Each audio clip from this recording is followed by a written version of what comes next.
Learning is one of the most simple things ever, but it is not taught in school. It's like, imagine you stand in front of a forest, and learning is like taking an axe and cutting a new path. And working or doing something is like walking an existing path in the forest. There has been evidence for efficient study techniques for a long time. But actually nobody uses it. Like first I think you start with the basic things like sleep better and exercise, how to concentrate. I think these are like some basic ones, but the rabbit hole is very deep. So then you will not only be concerned with sleep, supplements for sleep, optimal temperatures for sleep.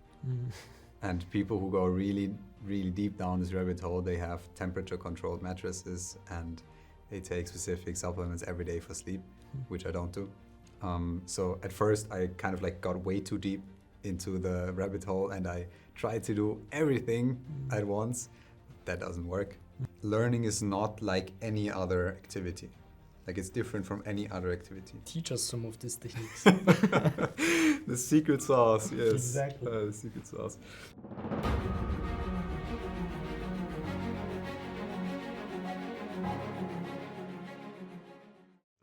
Welcome to a new episode of Once Upon a Student, a place where we uncover the untold stories of extraordinary individuals. Today's guest is Lennard Klein. For a long time, Leonard was what the most people would call an average student. But then he set his sights on the ultimate academic summit, Harvard. Recognizing that simply learning harder wasn't enough, Leonard became a scientist of his own mind. He deconstructed countless neuroscience papers and engineered a study system based on cognitive architecture. The results were breathtaking. A perfect 1.0 GPA, a 1,530 SAT score, higher than the average student that was actually accepted to Harvard. He held the keys, he had a perfect resume, and he still got rejected. But this isn't a story about a failed application. It's a story about what happens when you realize that the system you're trying to win is fundamentally broken. Instead of dwelling on the no, Leonard went to Ghana to build villages, shifting the perspective from the prestige to purpose. And today, his company Brain Boost has helped nearly 100 students escape the trap of extreme stress that comes with studying. All while Leonard himself generates six-figure revenue while still sitting in university lectures. He's a master of the 30-minute concentration cycle, a critic of the hard work equals success, and a rebuilder of the modern student's brain. Leonard, welcome to Once Upon a Student. Thank you very much for having me. It's such a pleasure to have you here as my guest because honestly, the first time we've talked, like if it was a few months ago, I already tried to apply what you then suggested to me, and honestly, I already saw really huge results since then. Really? Yeah. Great. I will tell Awesome. later our audience what I have changed since then. Great. But first of all, you have talked in several talks and your videos that this myth about hard work equals success is more a myth than actual reality. When have you realized that only working harder isn't the solution? I think this is a great question because I think this is where a lot of people get it wrong. It's like going to a specific destination and, for example, you want to go to China, for example. Then there are multiple vehicles that you can take. For example, a bicycle. And if you take that bicycle and you work really hard to get to China, you ride the bike for every day for months, then you will eventually, maybe after 1 year, get there. So you work hard and then sometime in the far future, you actually achieve what you set out to achieve. But you can also just get on a plane. And then you're there in a matter of hours, right? So you still have to kind of work hard to get on the plane. But I think what people get fundamentally wrong is that they think that if I put in more work of a type that is very slow and that doesn't get you far, yes, they will reach the goal, but it will take a long time. And if you hop on the plane, you will still get to your destination. It still can be hard, but 5 minutes of hard work in a, let's say, 5 minutes of hard work to get on the plane, to figure out what the gate is and figure out, pack your bags. I think these 5 minutes are invested in a better way than cycling for 5 minutes. Where have you realized for yourself that just learning more, learning longer hours wasn't the solutions? Because you told me around school, it was the time that you realized that it isn't working, yeah? Yeah, with 16,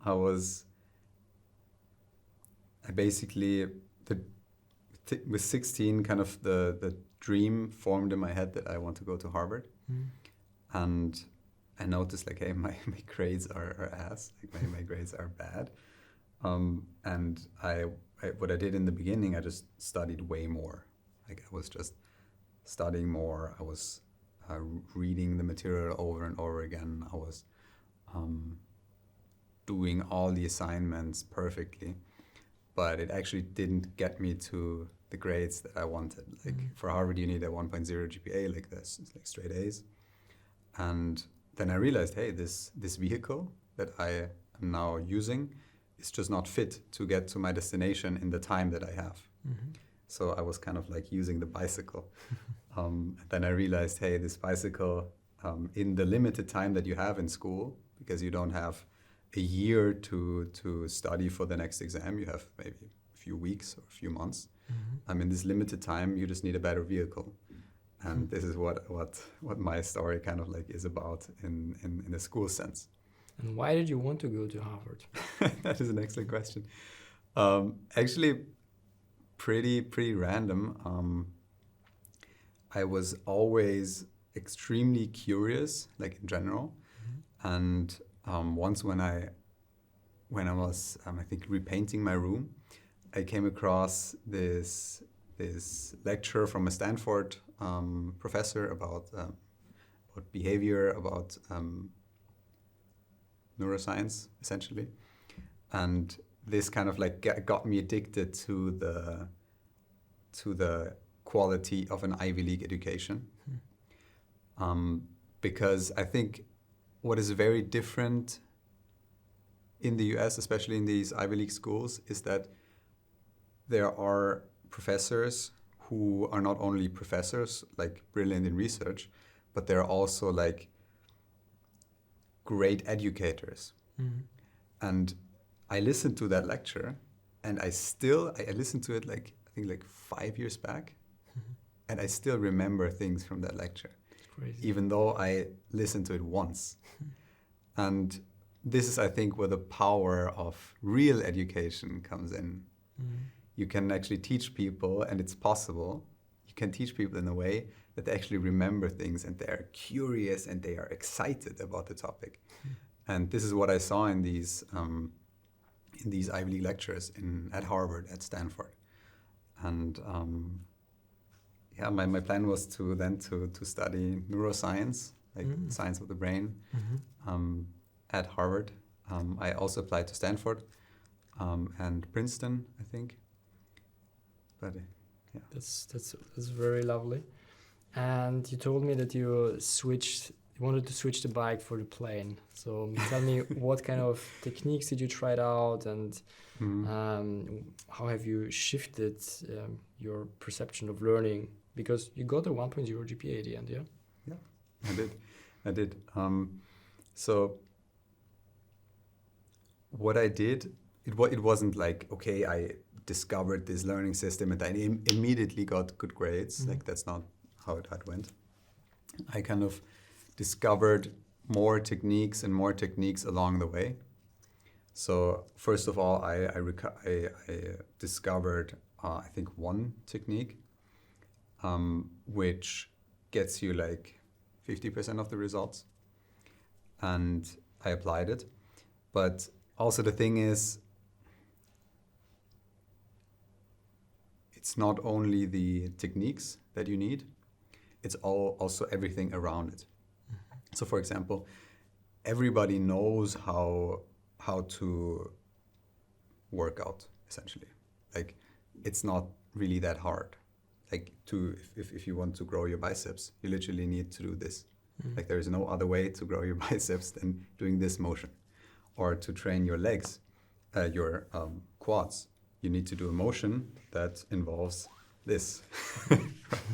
So it's not really that complicated, but still many people struggle with being fit. So they know the techniques, but to actually make a system out of it that works in the day-to-day is really hard. So I figured out the methods pretty quickly, but then to apply it to this very constrained domain of school, you have very limited time, extremely tight deadlines, extreme stress, peers that are maybe better than you, teachers who are the opposite of supporting, and so I figured it out basically along the way. So I found one technique, I applied it. It worked in one circumstance, then I tried to apply it in another circumstance, and another subject didn't work. Tried, trial and error. And then I found a new technique, implemented it, tested it. And I think what is also very, very important to realize is that there are maybe 1,000 techniques that work, but only like right now I'm only using like three fundamentals, because some techniques are also contradictory. So to kind of figure out a system that combines all the techniques, I think that is the hard part. We'll come to that part, but Sure. Tell me more about the Harvard rejection. How did you feel? Because you then end up in Ghana building houses. Yeah, it was in, I think, 2023. So yeah, I submitted my application in December 2023, and I got the letter of rejection in that case, and I think it was April or May, April 2024. So it was like 4 months. And what I did after sending my applications, I was like, hey, now I have the time to do something adventurous. So and actually because I'm not eligible for the military or the civil service, so I thought like, hey, I still want to give something back. I still want to do something. So I basically went on a volunteering journey to Africa for a couple of months, like 5 months or something. And this was kind of like the time between sending my application and when I would start studying. So I was actually in Ghana when the letters came. I was sitting at this hostel and like at the dinner table, and I told a bunch of people there that hey, today is the day I'm going to get my letters from Harvard, Princeton, Yale, and Stanford. And so there were like a bunch of people sitting around me and like cheering me on. And then I wasn't accepted. I think one guy even made a video of me. And actually to this day I haven't watched it because I think I would be looking very depressed. Did you see this as motivation, or how did you feel in that moment? Great question. Actually, I didn't.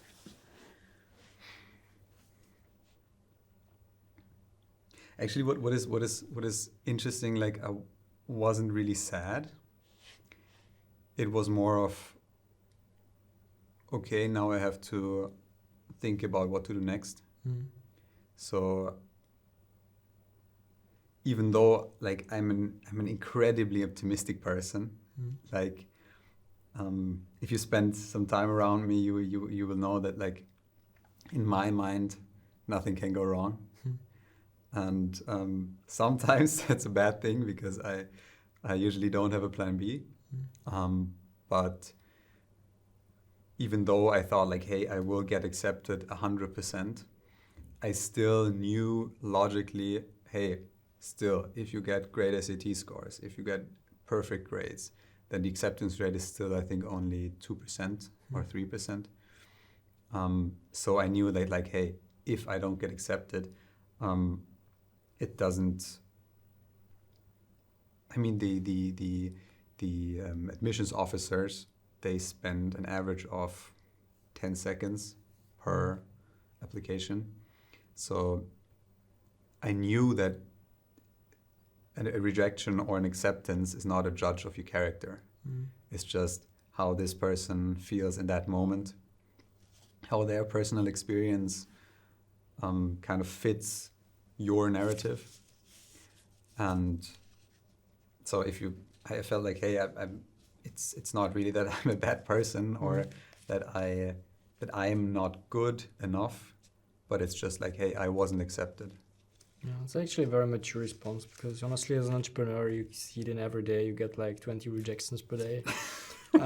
So after you start that thing, it's like a never-ending circle of rejections. And what did you also learn in Ghana? Because I can assume the vibe was completely different than in Vienna. Bro, it was crazy. How was life then? I did not only go to Ghana. So I started in Morocco, where I did some like construction in the desert.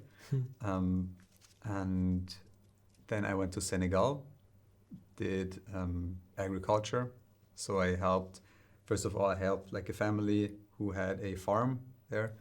I worked on a farm, basically, with 40 degrees heat in the sun. That's a physical experience. It was crazy, yeah. I needed to like fix the water tank and stuff, like climbing up like a wobbly tower and stuff. Then I also lived with a family there. So I ate what they ate. I showered with like a bucket because there was like one kind of like one tap for the entire neighborhood. So you used to like go there with a big bucket, then you have a small bucket. You fill the big bucket, you take it to the shower, as they called it. It was like a closed-off kind of like rectangle. And you just use the small bucket to get water from the big bucket to like this. That's the shower. So I showered like them. I basically lived with them, worked with them. So it was just like in Ghana. In Ghana, I also lived with the people there. It was honestly an eye-opening experience. And I think what hit me the most is how cheerful the people were I met. Like, it is honestly like, it's crazy. It's the difference. If you have never been to Africa, it is crazy. It's like another world. Honestly, when I came back, I was depressed for like a few weeks, because when you go to like a bakery in Ghana, the person who is behind the counter, they greet you, say hello, and smile. Like the big smile. Like It changes so much when people around you are happy. Yeah. A friend of mine was 2 weeks in I don't know where exactly in Asia, but she just came back and she was like, oh my gosh, the people here are so depressed, you know. It's so difficult when you come back. It's really crazy. Like people on the streets, they just, if they meet somebody on the streets they know, they're like, hey! And they laugh their asses off. Really, it's crazy. They like shout to other people who are like 20 meters away, like, hey! And then they laugh their asses off. And then they move on. And here, if you go to Marie-Hilfer-Straße, or then the people, like, literally they look at you like you killed their dog or something. Yeah. It's I think it's also a thing of social media, because I don't know, maybe it's my perception, but when I was a child, I had the feeling that people were way more interactive with each other. when you now go out there, it's people are like always glued to the screens. They're not communicating anymore. Mm-hmm. And Definitely. yeah, and then you came back from Africa and started studying at the University of Wirtschaftsuniversität Wien. Mm-hmm. Why have you chosen business and economics? Because I wanted to study in English. Mm-hmm. 100%. Do you mean like the program or Yeah. business and economics in Exactly. general? Yeah. So the program exactly. I mean So BBE, like Bachelor of Business and Economics. Exactly. Yeah. Why did I choose it? Because I think it was one of the only English programs with business, Mm-hmm. like combined with business.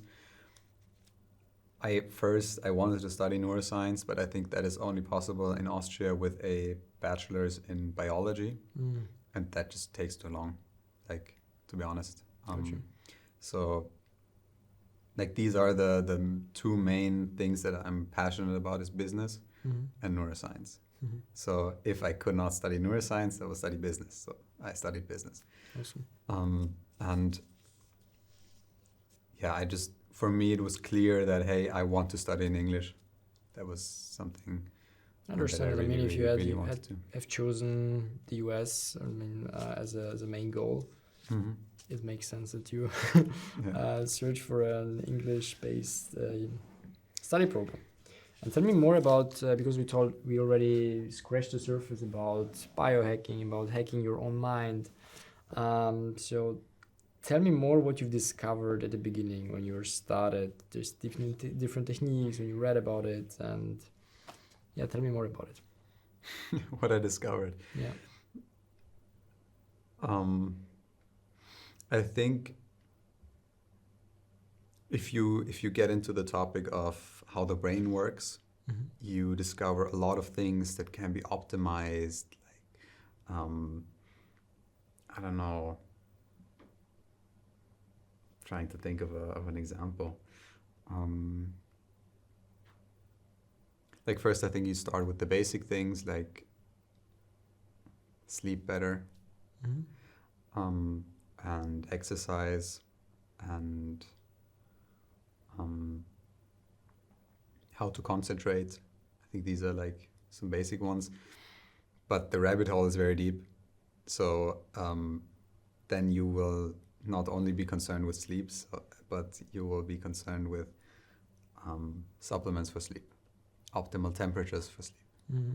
And people who go really, really deep down this rabbit hole, they have temperature-controlled mattresses and they take specific supplements every day for sleep, which I don't do.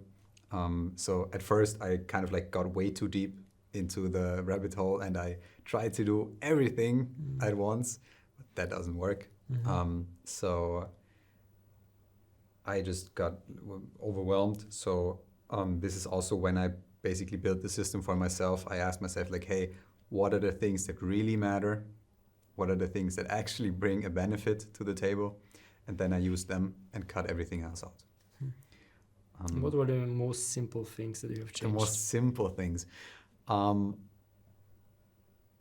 most simple things that I have changed.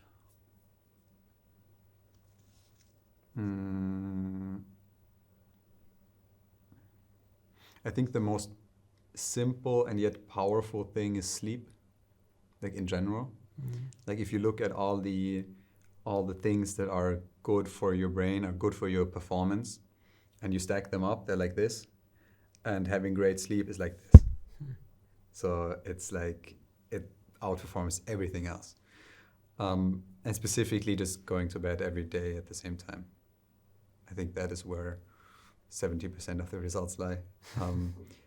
Don't stare at screens 2 hours or 1 hour before going to bed and go to bed at the same time every day. I think that's it. And have your room dark and not very hot. I think that is like. I remember your advice that you gave me when we first called in around February. You told me that you discovered in one of the papers that when you move directly after a study session or a working session for like after 30, 40 minutes, and then you make a little move, 5 to 10 minutes, little walk, little run, then you remember things way better. And I started to actually adjust my life to this, so to not like work 5 hours on a straight, also because my back was hurting. Yeah, the age is coming. Yeah. And but with time, I realized that first of all, the stress was way lower, and I started to remember everything I was doing way better. Big time. Yeah. So I think that's also an interesting advice. 100%. I think in this case, the benefits are not directly caused or partially caused by movement. Yes. I think the main effects are caused by just pausing and doing something else, especially physical activity, which is just a more effective pause for your brain, sort of. It recharges your battery better than just being on your phone, right? So I think this is a very, very important and very crucial piece of advice, is to, especially if you're trying to learn something, you just do pauses in between. And because learning is a very, very tough endeavor for your brain, it uses a lot of energy. It's literally building new connections, new pathways. And this is very energy intensive. So learning is not like any other activity. Like, it's different from any other activity. Why? Because it's like, imagine you stand in front of a forest. And learning is like taking an axe and cutting a new path. And working or doing something is like walking an existing path in the forest. So also with concentration, if you work, you can enter the flow state, sort of. It doesn't really exist, but people call it the flow state. And then you can concentrate for like 1.5 hours, deep concentration. With learning, it doesn't work because it just takes more energy. So I would recommend, or I personally, I do 30-minute study sessions, maximum of 45. And for example, with math, which is for me the hardest, I even do 25 minutes instead of 30. And then I take a short break, maybe walk a bit, have a bit of water, and then I continue. And then, just like you said, then you will remember more, because if your energy is like this and you study for 30 minutes, it goes down. And if you then take a break, it goes up again. And then you have energy again that can be used to store new information. Then it goes down again. Then you need to recharge again. Got you. But when we talk about breaks, let us clarify this for people watching us currently, because for many a break is taking your smarphone out, remaining in the same position, and then just brain scrolling, and then so this is not the break you mean. No, of course not. It's like it's really simple. It's like exercise. If you imagine you would play basketball with your friends, or I don't know, football with your friends, and you're really, really, really ambitious, so you run a lot, you're really exhausted, and then you get 5 minutes break. In these 5 minutes, would you do jumping jacks? No, I wouldn't. No, right? You would basically lie on the ground and do nothing, right? Because you're really exhausted. So, and nobody would do jumping jacks, because everybody would be like, are you crazy? I want to relax. But what people do with mental breaks, they actually do jumping jacks in their break. So if you, for example, study, which is very stressful for your brain, very not stressful, but tough, demanding, and then you take a break, your brain should basically not be used in this break. So, I mean, of course it is used. But not actively, not cutting trees down the... No, it is not. You should take a break mentally. So no things where you need concentration. Don't ever look at your phone. The best thing is to literally walk There is like a specific thing that happens if you walk that relaxes your brain. I'm not going to go into the detail, but I would just, even if you're in the library, what I always do, I just get up and I walk, see if I see somebody I know, maybe go to the bathroom, get a water, and then sit back down. So it actually gives your brain the time to breathe. And if you take out your phone and you look at your phone, something that's also very, very important to know is that if you look at something small, your brain concentrates automatically. If you look at something open and wide, like the horizon, then your brain relaxes. So even if you would look at your phone like this, if it's black, it would still drain your concentration, which is very interesting. But if you then scroll on social media, your brain gets bombarded with information, which just overwhelms it. And you get super exhausted afterwards. You get super exhausted, of course. It's like you work out, and in the brain you do in the break you do jumping jacks or like push-ups. Just it doesn't make any sense. It's not sustainable. Yeah. And you talked a lot about systems, and you made basically a business out of it, and you're a coach for so many students now. When did you realize that you have built systems that actually also work with others? Great question. So after getting a 1.0 GPA, I was like, there might be something. Then I got the SAT scores, and I was like, what? Wait a second. Because what really hit me was there is like an English part and there is a math part. And I was always quite, like languages were never very hard for me. So the English part, I was like, okay, yeah, I had a good score, great. But then I nearly scored full points on the math part. And this is when it hit me, like, what?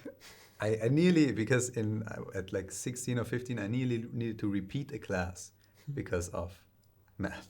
Crazy. And my math teacher hated me because I would ask the stupidest questions. And then I nearly got full points on the SAT test, which every Harvard student takes. And I was like, what's going on here? Then I thought, hey, the likelihood is even higher that there is something that I discovered. Then I kind of like taught it to my brother. He also got great results with it. And then when I got into BBE, and it also just has a, 6% acceptance rate? Something like that. And the biggest part of the entrance exam is also math. And then I thought, okay, this is it. I have a system that really works. And I taught it then to the brother of a friend of mine. For him, it worked awesome. I taught it to a daughter of friends of my parents, who actually was also bad in math. And then she literally now she's at the top of her class with a 1.0 GPA. Crazy. So she had a 4 in math. Now she's at a 1, and I think at the top of her class. That's breathtaking results. Yeah, and then I was like, okay, I have to make a business out of this. And that's what I did. Lovely. And how did you stress tested it? How did I stress test it? I tested it with these students. And I think what always happens if you test something that you have built, every minute you find something that you did wrong. So it was literally like every session I would completely change the program, because I was like, oh no, oh no, I have fucked up. So I changed it so many times within these first 2 coachings, like unofficial coachings. I didn't charge anything. And then I think for me, the evidence was there that it works. Also, I think one side note that is important to know, all the techniques that I use personally and that I teach to my students, they are all based on peer-reviewed scientific literature. So it's not something I discovered. It's just me looking at the latest science and making a system that's actually usable.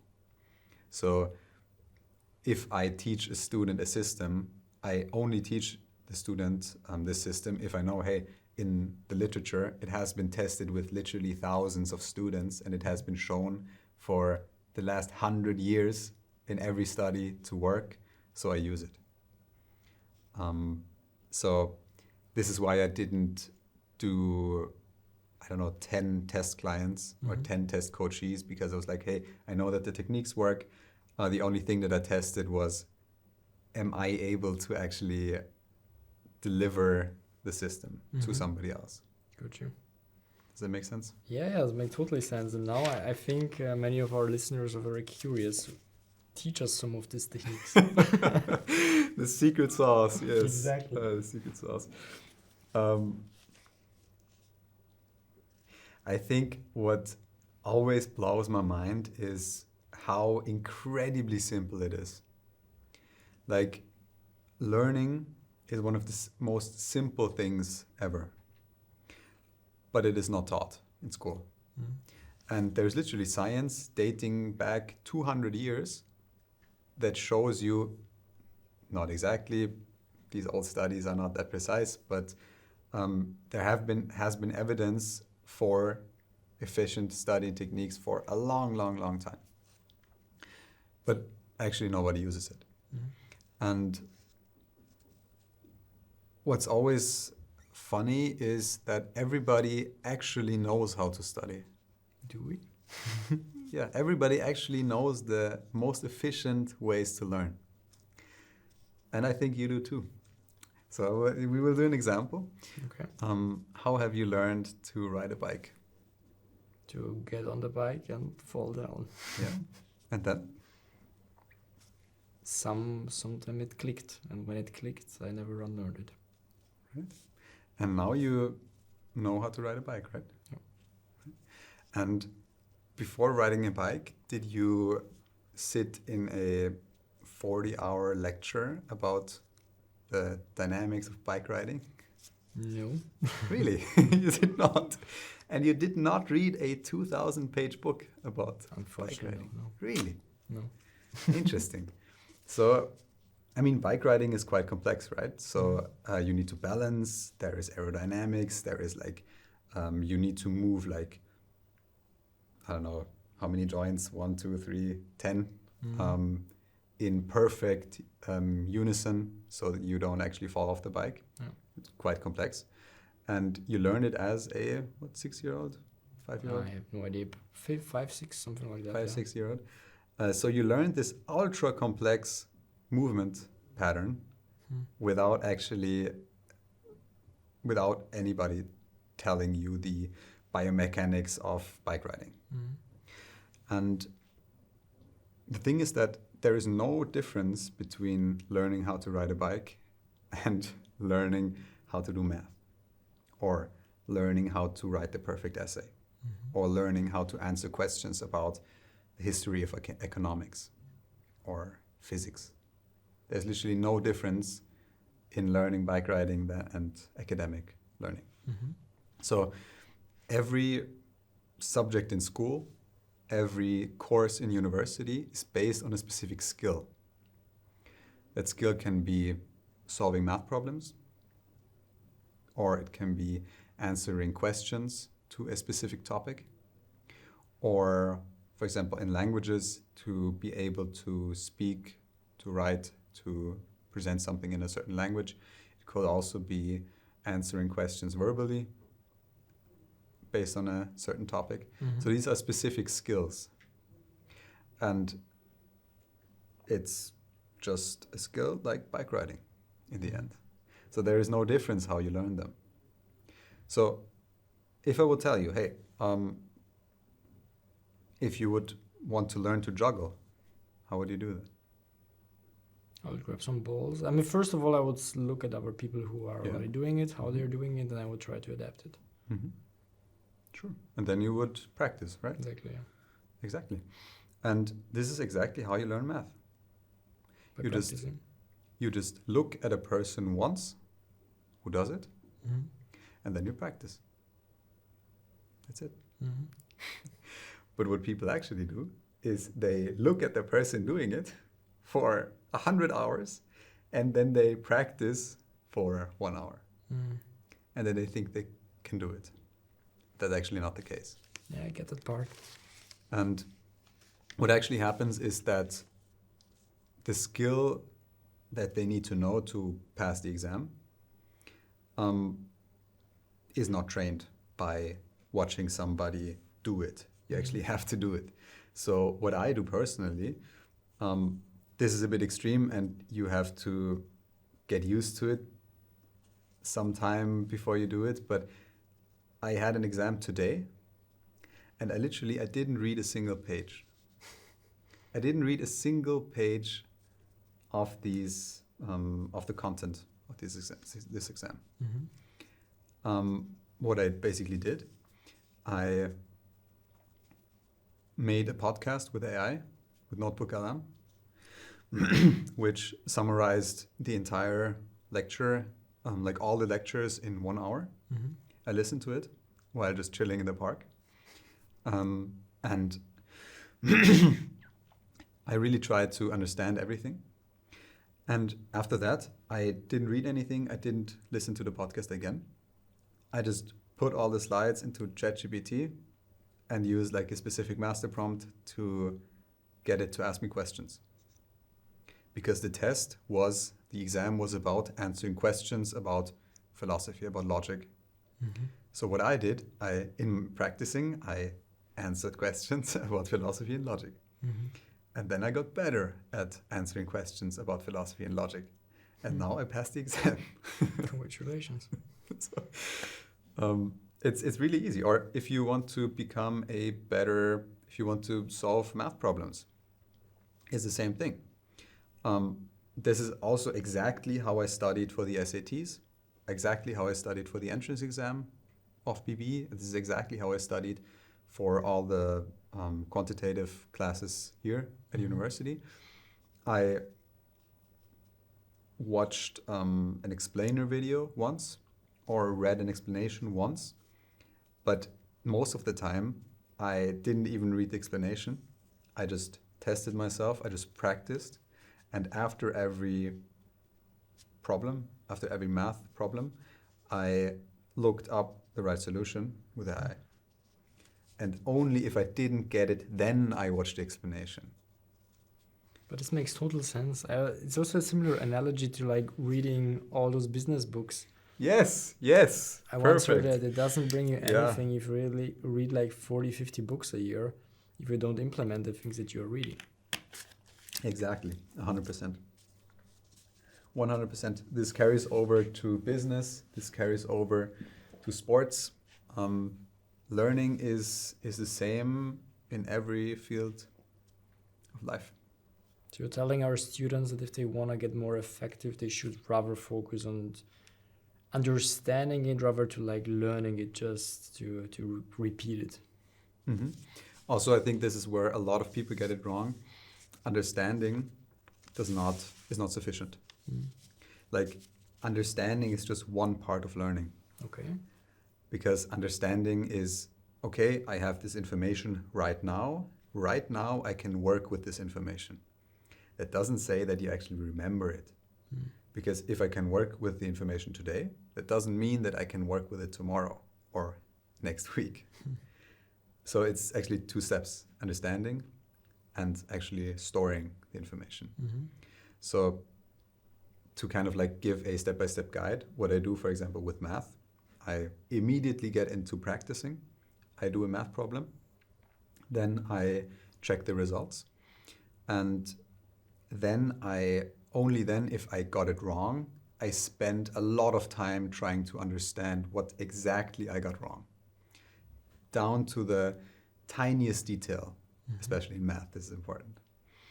And then, because I failed at basically completing this math problem, my brain thinks, shit, this is terrible. I feel terrible. and then it tries to prevent me to do that mistake next time. So if I make a mistake and it's painful, and then I get exposed to, I see the right answer, my brain basically pushes you towards it kind of like grabs this information and holds it tight because it doesn't want to fuck up next time again. And then it actually stores the information. So the fastest way of learning is exactly what you said with the bike: trying, fucking up, and then getting feedback from AI, from a person, from, I don't know, a video on what you need to do better next time. Because learning is nothing else than doing something learning is nothing else than doing something you cannot do and fucking up, and then knowing what you need to do next time that is better. It gets you to your results. So like, in order to learn something, you kind of like always do something that you cannot do, because if you do something you already are able to do, it's not learning. So this is the level you want to get to. You are here, then you first practice at this level, then you get here, then you practice at this level, and then you get here. And so it's kind of like step by step, going up and up and up. But how do you actually get it done in coaching? Because I know from my side and also from the human biology that if we are here and our mind is set up to get here, we want to jump as quickly as possible up here. Yeah. So how do you manage that expectation gap between what your clients, for example, have and when they want to go? Because I think that's great question.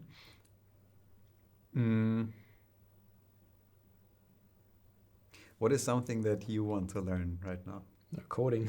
I'm currently sitting in it. Okay. Is there like a certain proficiency level that you are aiming to achieve?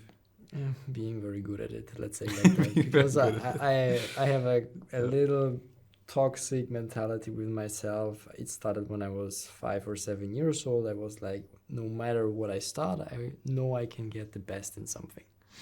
And so I tried a lot of things, and I was in a lot of things quite good. I never achieved like being the best in anything, but anything I started, I quite became well in it. Great. So, Awesome. And do you want to reach that level fast or slow? Fast? Okay. And if you want to reach your goal fast, then, or quickly, the fastest way to get to your goal is you want to get here, you are here. You don't actually practice here. Exactly. This will be very slow because it will be frustrating and you will have no idea what's going on. It's like with the gym. If your current deadlift, or you can do a biceps curl with 2 kilos and you want to get to 20, you don't practice with 19 or 20. Yeah, you will injure yourself. You will injure yourself. Your bicep will rip off or something. You will injure yourself. You will get hurt. So what you actually do is you practice with 3 kilos. So slightly above your current level, or 4. And then if you are comfortable with 4, you increase the level again. So you're at 6, and then your strength increases, then you increase the level, and then your strength increases. So the fastest way to improve is to practice at a level slightly above your current level, because then you can improve insanely quickly. And then always bump up the difficulty until you're at the point where you want to get to. Get you. Society often glorifies the grind. I think it already starts like in school, when you're sitting until 6 p.m. in school, and then you have so much homework to do. So you're in this never-ending cycle of learning, where then some of the people don't get enough sleep done, Concentration starts to collapse, and is the student who studies for 10 hours straight actually disciplined, or do you think they're just performing productivity for the sake of it? Oh man, students who study for 10 hours, um,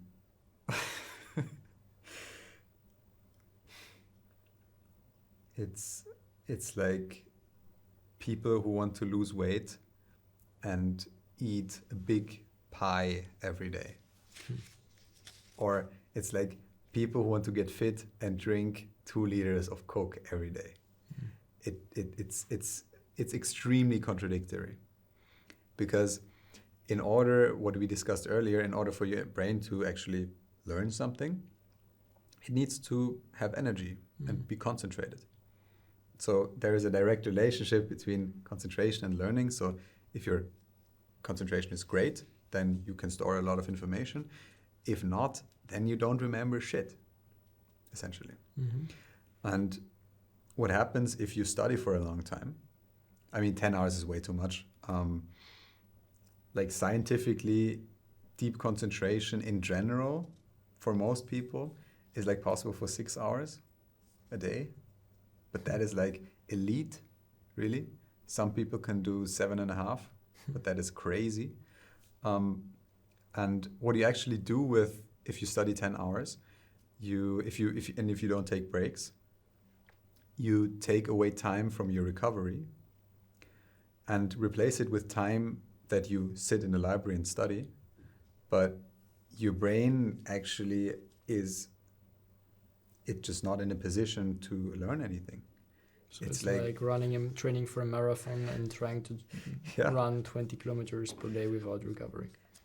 Yeah, or it's like you're in your car and the tank is empty and just push the gas. And you sit in your car, you basically put the pedal to the metal, and you go nowhere. Although you could be at home, you could be chilling. No, you're sitting in your car, pushing the accelerator. It doesn't get you anywhere. And it's just useless. So don't study for 10 hours. It's useless. Like, you can literally stare out of the window and get the same results. You can even get better results by staring out of the window than actually studying. Because if you don't take enough breaks, your brain will be low on energy. And what happens in these cases is that, let's say you are at 50% concentration, it takes you twice as long to learn the same information. If you are at 30% concentration, your brain takes 3 times as long. If you're at 10%, it takes 10 times as long. So it's way better to do maybe like 3 30-minute blocks, and with 5 minutes of pause in between, and then do maybe like a 20-minute break, go outside, and then study again. Because then it's going to be effective. And even when I studied for the SAT, I never studied more than 4 hours a day. And I still got great results. Yeah, we got that. And tell me more about your entrepreneurial path, because you then made a business out of it and are coaching lots of students. When did you came up with the idea, hey, let's make a business out of it? I always wanted to start a business. Like, I was always obsessed with business. My parents are entrepreneurs. I was so excited about the topic that I went to Vienna Business School. Like, it's a special high school for business. I have a lot of friends who are my classmates who are now also business owners. So this was always the path for me. And I was just basically looking for something that I really, really enjoy, that I'm actually passionate about, that I can build my business around.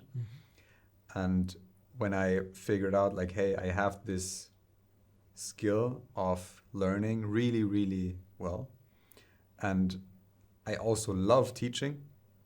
Like, this is also why I in Ghana I taught, among other things. Oh, that's cool. I taught like basic business and English to kids, and I enjoyed it a lot.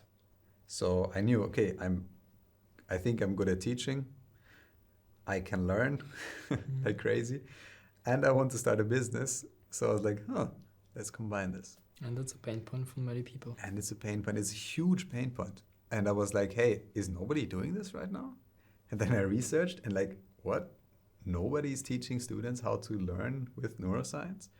I mean, there are some people, but then I looked at their techniques. Then I was like, no, that's not it. And then I knew like, hey, there is this massive, massive, massive gap in the market, because everybody I tell about my business, they're like, okay, yeah, it totally makes sense. I want to have this.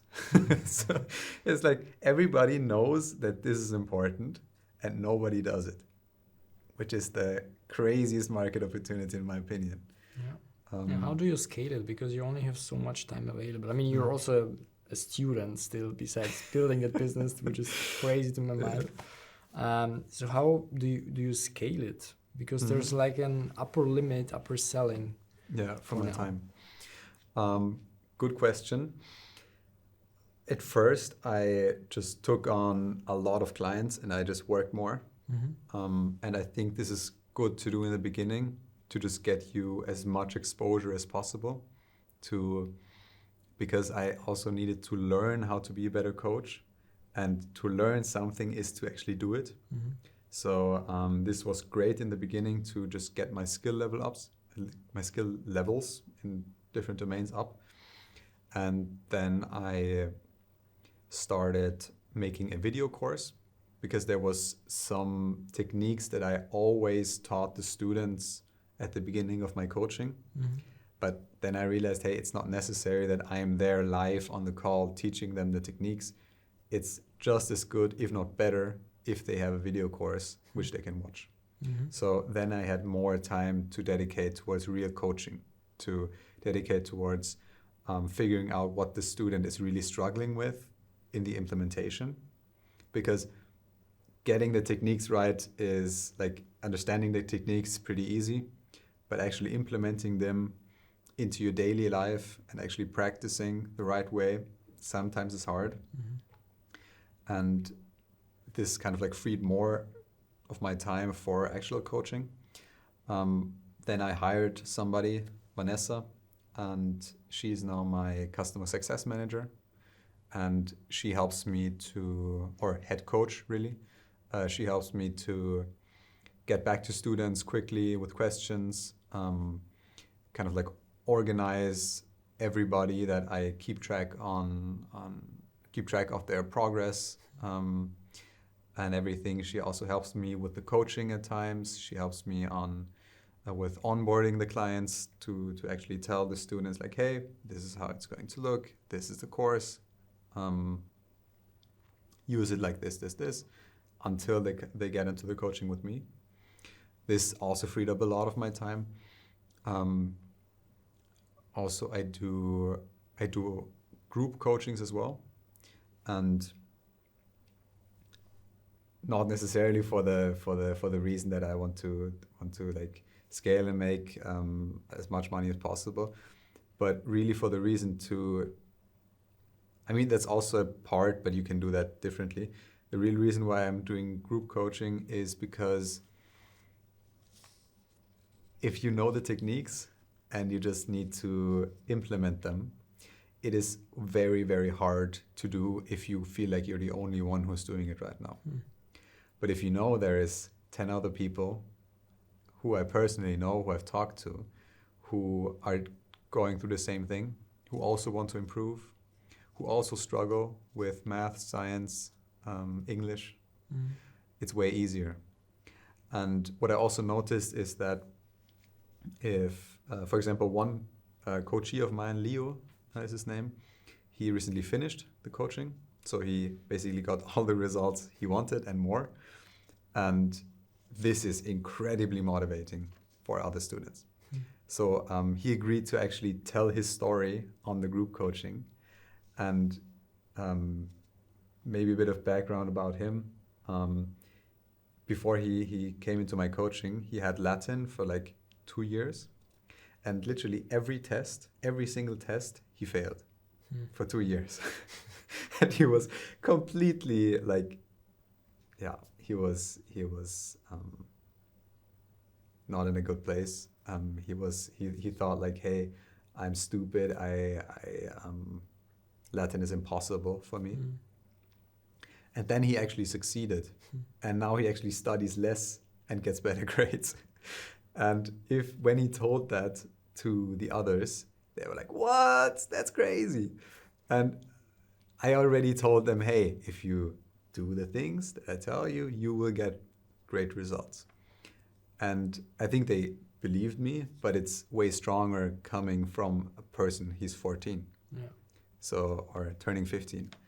And it's way more powerful. And yeah, so in the end, also about the scaling effect, with every coachee that is successful with my coaching improves because they are a benefit for everybody else in the group. It's lovely. And how do you feel personally juggling all those balls around? How do I feel personally? You mean with the business in general? Yeah, generally. I mean, you are a student, then you have your business, hopefully a private life as well. Sure. You know, and it's you have to juggle so many things at the same time. So how do you manage it? Mm-hmm. Great question. I've thought about this for hours.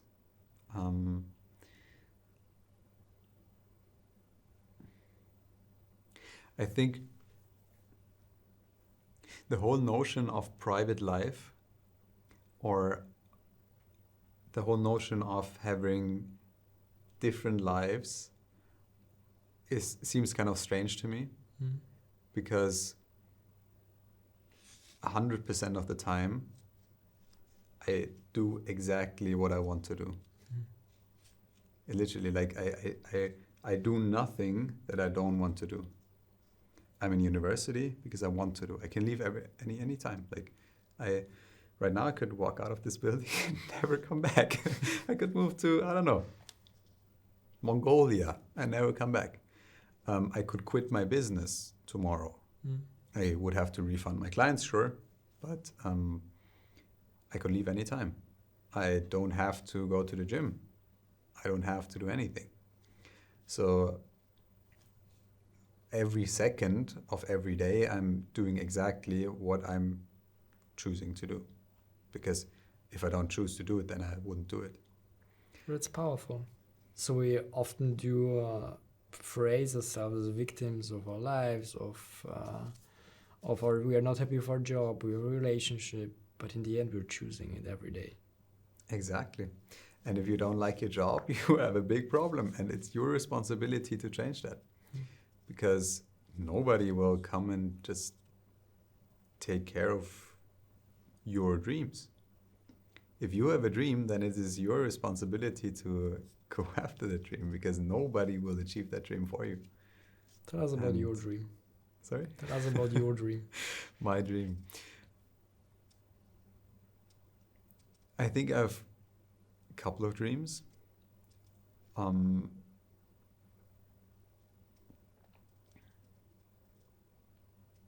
think I have some personal dreams. I mean, not trying to use the word personal, but dreams that only or mainly affect myself, and dreams that affect more people. My personal dream is to,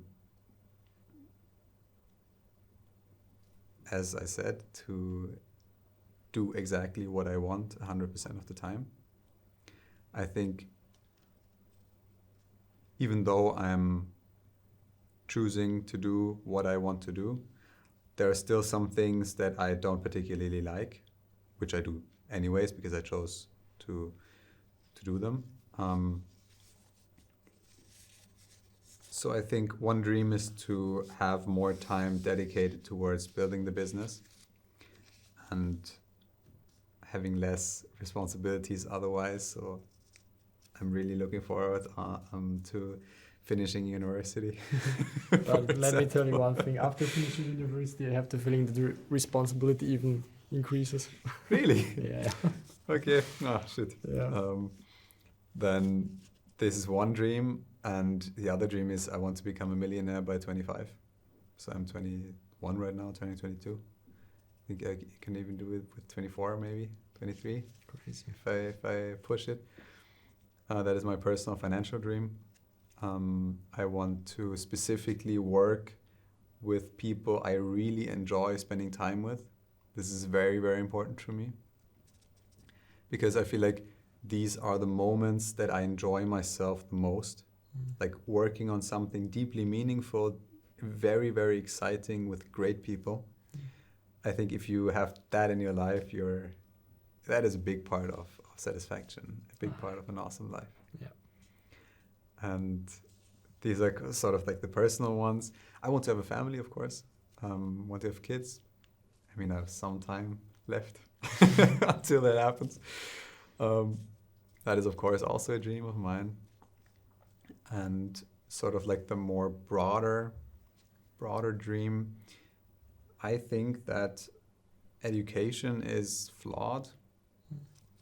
And I think that every single student in the world should know how to study. Because imagine if, and I think that's possible, imagine that every student remembers 2 times as much when going out of university or going out of school, or having the same education in half the time, which is, I think, very, very possible. And imagine then if every student really enjoys learning new things because they have a clear system how to do it. Because a lot of students get demotivated because they are basically put into a dark forest without GPS and without a flashlight. But if you're in a dark forest and there is a guide helping you with a flashlight, with a candle, who guides you through it, the dark forest isn't that scary anymore. And yeah, I think this could be a game changer for humanity. And one dream of mine would be first to get every student in Europe to study effectively, especially in high school, because I think that is like the biggest leverage you can have, because these are like the formative years where big parts of the personality are built, sort of. And then maybe the entire world. I think this is the best ending to our wonderful conversation. But before we end it, I want to ask you 5 questions where you can only answer with 1 sentence each. That's hard. Yeah, All right. it will be. Come it at will me. be. The best, the hardest for the end. Sure. So, in 1 sentence, what should every student understand about how learning actually works? Practice exactly the skill that you want to learn. 90% of learning should be practicing the skill, and 10% should be looking at theory. What is something you believe today that your younger self would completely disagree with? Oof. Let me actually think.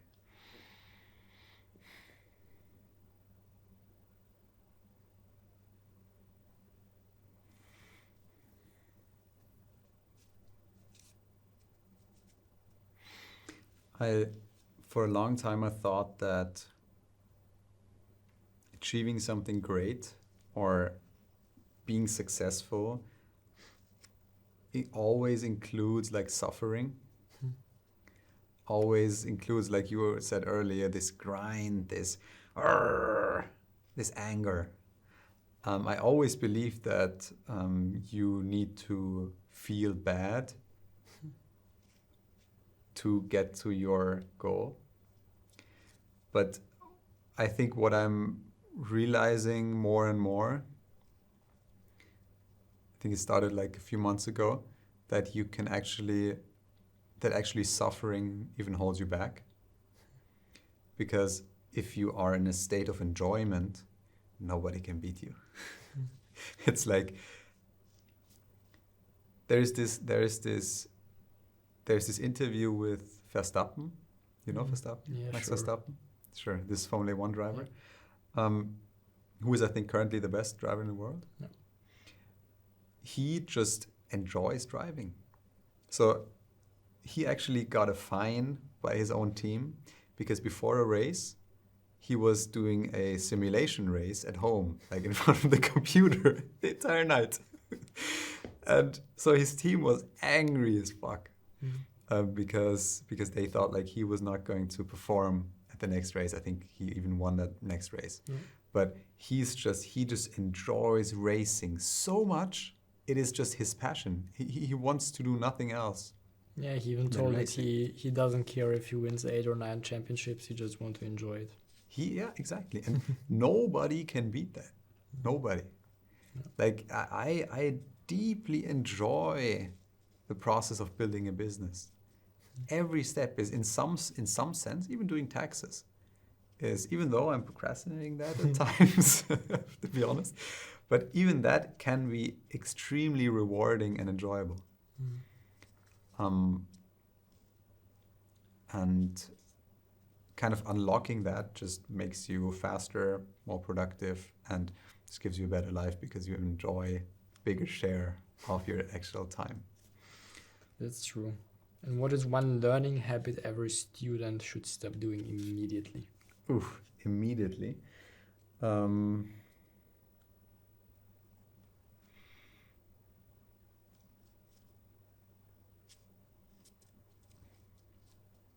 I think there are a couple. The most important ones are do breaks. It is so important. If you study for longer than 45 minutes, your concentration will be at 30%. So it takes you 3 times as long. So don't do it. Do frequent breaks. I would recommend for hard topics 30 minutes, then 5 minutes break, 30 minutes again. That's the first one. Second of all, ditch all the passive studying. So rereading, highlighting, writing summaries. What else? Doing mnemonics, like Eselsbrücken, complete waste of time. If you don't believe me, look it up. There's a study from Dunlosky et al., like Dunlosky, I think he's spelled. And he did a beautiful study on the different techniques. It just doesn't work. As I said earlier, 90% of your studying time should be doing exactly what is asked at the test. If it's solving math problems, then solve math problems. If it's answering questions, then it's answering questions. Got you on that. Are you proud of yourself? Yes, I'm proud of myself. Lovely. And what is yet to come? What is yet to come? It's One such sentence. a great question. Yeah. It's so hard. What is yet to come?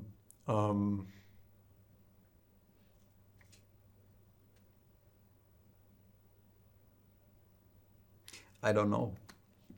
And I think that is a very great thing, because the nice thing about life is that it's always evolving and there's always a new thing around the corner. It never ends. You never arrive at one point. And I think that is very beautiful, because a lot of people think that old age, for example, is terrible, or that it's way better to be young. No, it's not. It's just different. Being a kid has its perks and its downsides. Being a 21-year-old has its perks and its downside. Being a 50-year-old also has its perks and its downsides. I'm not 50 yet. You're not? Disappointing. Oh, no. I was like, no. You're 60, right? Yeah, exactly. Age world. Sure. And so, I don't know, but great things are coming. Thank you very much for your time. Thank you very much for inviting me. It was a lovely conversation. Wish you all the best, and I'm sure we will speak once again. Thank you. Thank you very much.